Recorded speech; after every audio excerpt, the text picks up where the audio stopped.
Benares is often cited as the oldest living city on Earth, but its age is less significant than its continuity.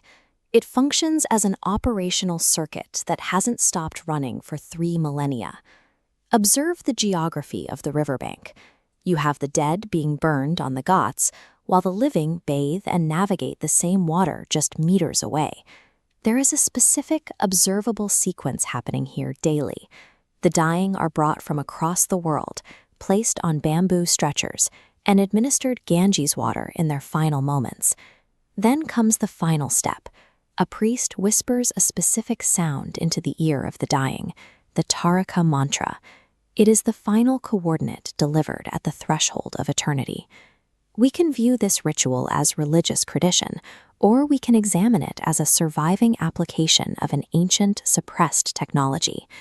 Modern medicine defines death as a strict biological cessation, a terminal state marked by neurological flatlining. The records found beneath Benares propose a different architecture, treating the moment of death as a choreographed transition, a process that can be managed. Within this framework, consciousness is a state that reacts to precise resonance. Crossing the threshold requires a specific frequency to maintain the soul's trajectory. The timing is absolute. The mantra must be deployed at the exact microsecond of the last exhalation, synchronizing the sound with the final movement of the lungs. Validating this model requires looking at the physical evidence recovered from the subterranean layers of the city, data that suggests a physiological process our current models cannot account for. In the early 20th century, scholars began documenting the complex archaeological layers hidden within the stone structures of Benares.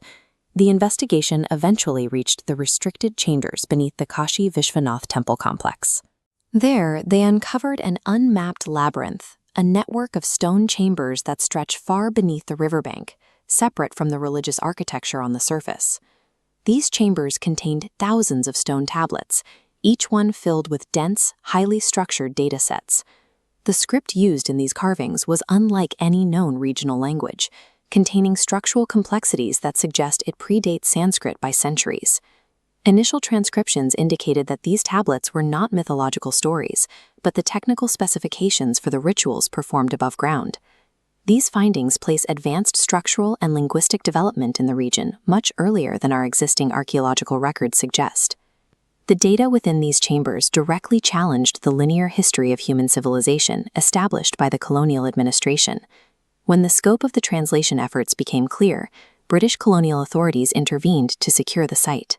They seized the raw data, the transcriptions, and all supporting documentation produced by the excavation team. Access points to the labyrinth were sealed and submerged beneath the water level of the Ghats, effectively removing the chambers from public reach. The scholars involved in the discovery were reassigned or silenced, ending the formal investigation into the pre-Sanskrit script. This wasn't merely a seizure of property, it was an attempt to maintain a specific historical narrative by removing evidence of an earlier, more advanced culture. This suppression successfully isolated the modern ritual from its technical origin, leaving the practitioners with the method, but not the theory. Our understanding of the tablets comes from the few data fragments that were recorded before the site was closed. The tablets describe Benares as a primary node in an interconnected network of sites, suggesting a civilization with an extensive, coordinated reach. The astronomical data in these chambers is highly precise.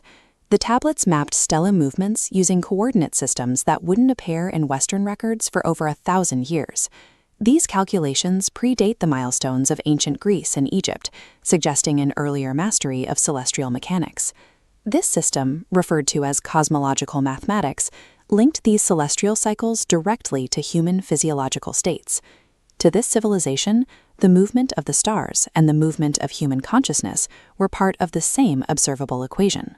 They utilized these mathematical relationships to solve what they saw as the ultimate problem, the successful transition of the individual through the end of biological life. This transition was achieved through the specific application of the Taraka Protocol. The protocol relies on 3 variables: the ritual setting, the specific sound, and the resulting vibration.